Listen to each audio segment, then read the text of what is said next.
ಬಣ್ಣ ಬಣ್ಣದ ಕನಸನ್ನ ಹೊತ್ತು ಅಮೆರಿಕದಲ್ಲಿ ಅನಧಿಕೃತವಾಗಿ ನೆಲೆಸಿದ ಭಾರತೀಯರ ಸಂಖ್ಯೆ ದೊಡ್ಡದೇ ಇದೆ.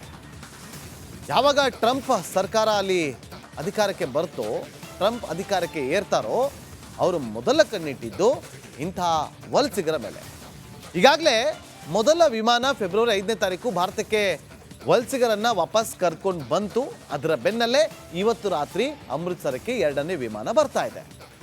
ಒಂದು ಕಡೆ ಅಮೆರಿಕಾದಿಂದ ಗಡೀಪಾರಾದ ಮಂದಿ ಸಂಕಷ್ಟದಲ್ಲಿದ್ದರೆ, ಇಲ್ಲಿ ಇದಕ್ಕಿಂತ ದೊಡ್ಡ ವಿವಾದ ಆಗಿದ್ದು ಅಮೃತ್ಸರಕ್ಕೆ ಯಾಕೆ ಇವರನ್ನ ಕರ್ಕೊಂಡು ಬಂದು ಬಿಡ್ತಿದ್ದಾರೆ, ಅಮೃತ್ಸರಕ್ಕೆ ಯಾಕೆ ಈ ವಲಸಿಗರನ್ನ ಕರ್ಕೊಂಬಂದು ಬಿಡುವಂಥ ಕೆಲಸಗಳಾಗ್ತಾ ಇದೆ ಅನ್ನೋ ವಿಚಾರ ಈಗ ಪಂಜಾಬ್ ಸರ್ಕಾರದ ವಾದ ಆಗಿದೆ. ಒಂದು ವರದಿ ಇದೆ, ನೋಡ್ಕೊಂಡ್ಬನ್ನಿ. ಅಮೆರಿಕ ಅಕ್ರಮ ವಲಸಿಗರ ಗಡೀಪಾರು. ಪಂಜಾಬ್ನ ಅಮೃತ್ಸರಕ್ಕೆ 2ನೇ ಪ್ಲೇನ್.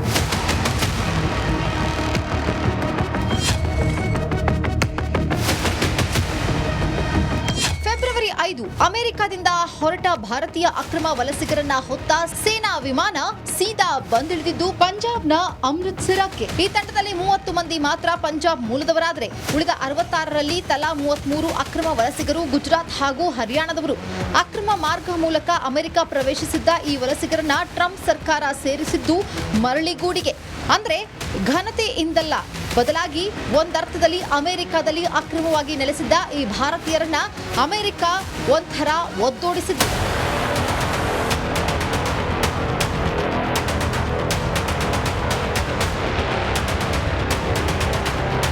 ಜಾಲತಾಣಗಳಲ್ಲಿ ಕಂಡುಬಂದ ಕೆಲ ಫೋಟೋಗಳಲ್ಲಿ ಈ ಅಕ್ರಮ ವಲಸಿಗರ ಕೈಗೆ ಕೋಳ, ಕಾಲಿಗೆ ಚೈನ್ ಹಾಕಿದ ಬಗ್ಗೆಯೂ ದೇಶದಲ್ಲಿ ಭುಗಿಲೆದ್ದಿದ್ದು ವ್ಯಾಪಕ ವಿರೋಧ. ಅದೇನಾದ್ರೂ ಆಗ್ಲಿ, ಬಣ್ಣ ಬಣ್ಣದ ಕನಸುಗಳನ್ನ ಹೊತ್ತು ಅಮೆರಿಕಾಗೆ ಹೋಗಿದ್ದ ಈ 104 ಭಾರತೀಯರು ನಿಜಕ್ಕೂ ಸಪ್ಪೆ ಮುಖದಲ್ಲಿ ಭಾರತಕ್ಕೆ ಬಂದಿಳಿದಿದ್ದಾರೆ.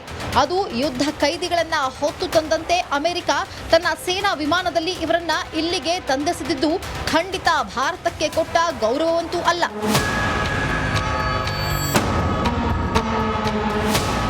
ಅಮೆರಿಕದ ಈ ಕ್ರೂರ ನಡೆ ಬಗ್ಗೆ ಪ್ರತಿಪಕ್ಷಗಳು ಕೆರಳಿ ಕೆಂಡವಾದ್ರು. ಇದನ್ನ ಕೇಳೋದು ಯಾರಿಗೆ?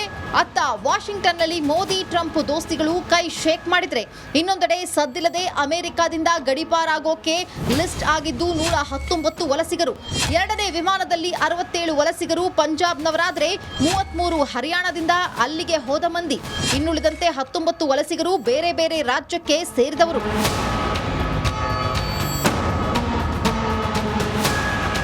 ಇನ್ನ ಒಂದೆಡೆ ಭಾರತೀಯ ವಲಸಿಗರನ್ನ ಕುರಿಗಳ ಹಿಂಡಿನಂತೆ ವಿಮಾನದಲ್ಲಿ ಎತ್ತಾಕೊಂಡು ಬಂದು ಅಮೃತ್ಸರದಲ್ಲಿ ಡಂಪ್ ಮಾಡಲಾಗಿದೆ.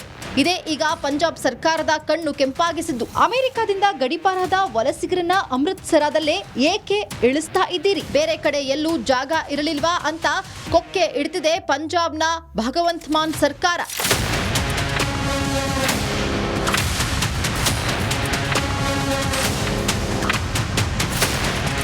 2ನೇ ಪ್ಲಾನ್ ಫೆಬ್ರವರಿ 15ಕ್ಕೆ ಲ್ಯಾಂಡ್ ಆಗ್ತಿದ್ರೆ 3ನೇ ಪ್ಲಾನ್ಗೂ ಅಲ್ಲಿ ರೆಡಿಯಾಗಿದೆ ಅಕ್ರಮ ವಲಸಿಗ ಭಾರತೀಯರ ಪಟ್ಟಿ.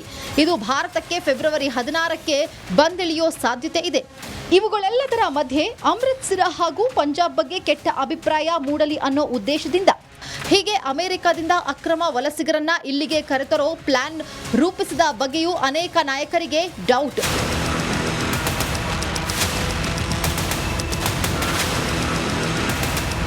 ಹಾಗೆ ಅಮೃತ್ಸರದಲ್ಲಿ ಅಕ್ರಮ ವಲಸಿಗರ ಲ್ಯಾಂಡಿಂಗ್ಗೆ ಆಪ್ ಹಾಗೂ ಕಾಂಗ್ರೆಸ್ ವಿರೋಧ ವ್ಯಕ್ತಪಡಿಸುತ್ತಿದ್ದ ಬೆನ್ನಲ್ಲೇ ಇದನ್ನ ಪ್ರಶ್ನಿಸಿದೆ ಬಿಜೆಪಿ.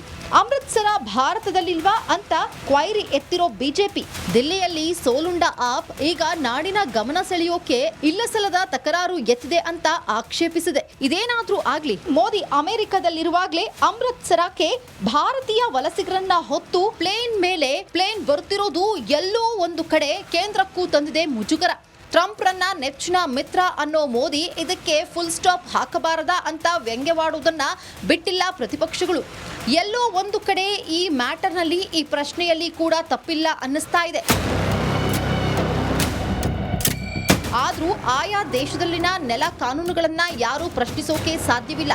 ಇದೆಲ್ಲದರ ನಡುವೆಯೂ ಅಕ್ರಮ ವಲಸಿಗರನ್ನ ಅಟ್ಲೀಸ್ಟ್ ಘನತೆಯುಕ್ತವಾಗಿ ಭಾರತಕ್ಕೆ ಮರಳೋ ಅವಕಾಶ ಸೃಷ್ಟಿಯಾಗಬೇಕೆಂಬ ಮಾತಲ್ಲಿ ಹುರುಳಿದೆ. ಸೇನಾ ವಿಮಾನ ಬದಲು ಅಲ್ಲಿನ ನಾಗರಿಕ ವಿಮಾನಗಳಲ್ಲಾದ್ರೂ ವಲಸಿಗರನ್ನ ಕರೆತರಲಿ ಅನ್ನೋ ವಾದ ಒಂದು ಕಡೆ ಇದ್ರೆ, ಭಾರತವೇ ಅಲ್ಲಿಗೆ ತನ್ನ ನಾಗರಿಕರನ್ನ ವಾಪಸ್ ಕರೆತರೋದಕ್ಕೆ ವಿಮಾನ ಕಳಿಸೋ ವ್ಯವಸ್ಥೆ ಮಾಡಬೇಕು ಎಂಬ ಕೂಗು ಕೇಳಿ ಬರ್ತಾ ಇದೆ. ಆದ್ರೂ ಈ ನಿಟ್ಟಿನಲ್ಲಿ ಮೋದಿ ಏನಾದ್ರೂ ಜಾದೂ ಮಾಡ್ತಾರಾ ಅನ್ನೋ ನಿರೀಕ್ಷೆಯೂ ಭಾರತೀಯರಲ್ಲಿದೆ.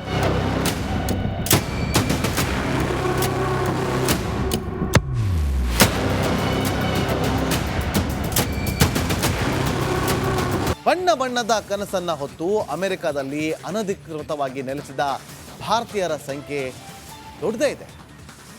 ಯಾವಾಗ ಟ್ರಂಪ್ ಸರ್ಕಾರ ಅಲ್ಲಿ ಅಧಿಕಾರಕ್ಕೆ ಬರ್ತೋ, ಟ್ರಂಪ್ ಅಧಿಕಾರಕ್ಕೆ ಏರ್ತಾರೋ, ಅವರು ಮೊದಲ ಕಣ್ಣಿಟ್ಟಿದ್ದು ಇಂಥ ವಲಸಿಗರ ಮೇಲೆ. ಈಗಾಗಲೇ ಮೊದಲ ವಿಮಾನ ಫೆಬ್ರವರಿ 5ನೇ ತಾರೀಕು ಭಾರತಕ್ಕೆ ವಲಸಿಗರನ್ನು ವಾಪಸ್ ಕರ್ಕೊಂಡು ಬಂತು.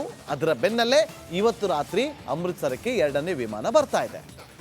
ಒಂದು ಕಡೆ ಅಮೆರಿಕಾದಿಂದ ಗಡೀಪಾರಾದ ಮಂದಿ ಸಂಕಷ್ಟದಲ್ಲಿದ್ದರೆ, ಇಲ್ಲಿ ಇದಕ್ಕಿಂತ ದೊಡ್ಡ ವಿವಾದ ಆಗಿದ್ದು ಅಮೃತ್ಸರಕ್ಕೆ ಯಾಕೆ ಇವರನ್ನ ಕರ್ಕೊಂಡು ಬಂದು ಬಿಡ್ತಿದ್ದಾರೆ, ಅಮೃತ್ಸರಕ್ಕೆ ಯಾಕೆ ಈ ವಲಸಿಗರನ್ನ ಕರ್ಕೊಂಬಂದು ಬಿಡುವಂಥ ಕೆಲಸಗಳಾಗ್ತಾ ಇದೆ ಅನ್ನೋ ವಿಚಾರ ಈಗ ಪಂಜಾಬ್ ಸರ್ಕಾರದ ವಾದ ಆಗಿದೆ. ಒಂದು ವರದಿ ಇದೆ, ನೋಡ್ಕೊಂಡ್ಬನ್ನಿ. ಅಮೆರಿಕ ಅಕ್ರಮ ವಲಸಿಗರ ಗಡೀಪಾರು. ಪಂಜಾಬ್ನ ಅಮೃತ್ಸರಕ್ಕೆ 2ನೇ ಪ್ಲೇನ್.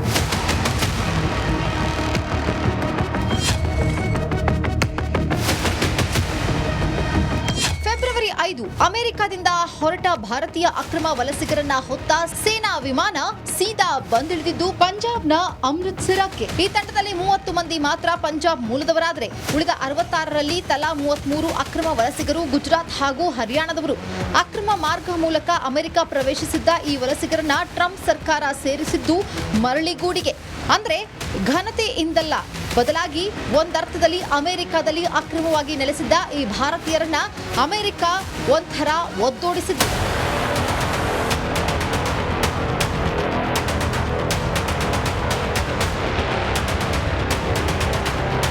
ಜಾಲತಾಣಗಳಲ್ಲಿ ಕಂಡುಬಂದ ಕೆಲ ಫೋಟೋಗಳಲ್ಲಿ ಈ ಅಕ್ರಮ ವಲಸಿಗರ ಕೈಗೆ ಕೋಳ, ಕಾಲಿಗೆ ಚೈನ್ ಹಾಕಿದ ಬಗ್ಗೆಯೂ ದೇಶದಲ್ಲಿ ಭುಗಿಲೆದ್ದಿದ್ದು ವ್ಯಾಪಕ ವಿರೋಧ. ಅದೇನಾದ್ರೂ ಆಗ್ಲಿ, ಬಣ್ಣ ಬಣ್ಣದ ಕನಸುಗಳನ್ನ ಹೊತ್ತು ಅಮೆರಿಕಾಗೆ ಹೋಗಿದ್ದ ಈ 104 ಭಾರತೀಯರು ನಿಜಕ್ಕೂ ಸಪ್ಪೆ ಮುಖದಲ್ಲಿ ಭಾರತಕ್ಕೆ ಬಂದಿಳಿದಿದ್ದಾರೆ. ಅದು ಯುದ್ಧ ಕೈದಿಗಳನ್ನ ಹೊತ್ತು ತಂದಂತೆ ಅಮೆರಿಕ ತನ್ನ ಸೇನಾ ವಿಮಾನದಲ್ಲಿ ಇವರನ್ನ ಇಲ್ಲಿಗೆ ತಂದೆಸೆದಿದ್ದು ಖಂಡಿತ ಭಾರತಕ್ಕೆ ಕೊಟ್ಟ ಗೌರವವಂತೂ ಅಲ್ಲ.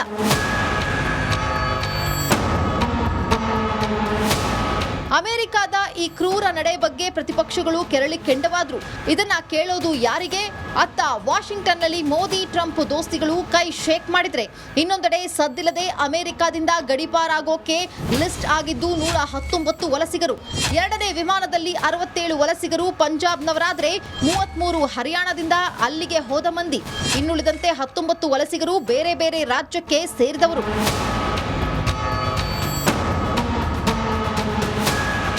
ಇನ್ನ ಒಂದೆಡೆ ಭಾರತೀಯ ವಲಸಿಗರನ್ನ ಕುರಿಗಳ ಹಿಂಡಿನಂತೆ ವಿಮಾನದಲ್ಲಿ ಎತ್ತಾಕೊಂಡು ಬಂದು ಅಮೃತ್ಸರದಲ್ಲಿ ಡಂಪ್ ಮಾಡಲಾಗಿದೆ. ಇದೇ ಈಗ ಪಂಜಾಬ್ ಸರ್ಕಾರದ ಕಣ್ಣು ಕೆಂಪಾಗಿಸಿದ್ದು. ಅಮೆರಿಕದಿಂದ ಗಡೀಪಾರಾದ ವಲಸಿಗರನ್ನ ಅಮೃತ್ಸರದಲ್ಲೇ ಏಕೆ ಇಳಿಸ್ತಾ ಇದ್ದೀರಿ? ಬೇರೆ ಕಡೆ ಎಲ್ಲೂ ಜಾಗ ಇರಲಿಲ್ವಾ ಅಂತ ಕೊಕ್ಕೆ ಇಡ್ತಿದೆ ಪಂಜಾಬ್ನ ಭಗವಂತ್ ಮಾನ್ ಸರ್ಕಾರ.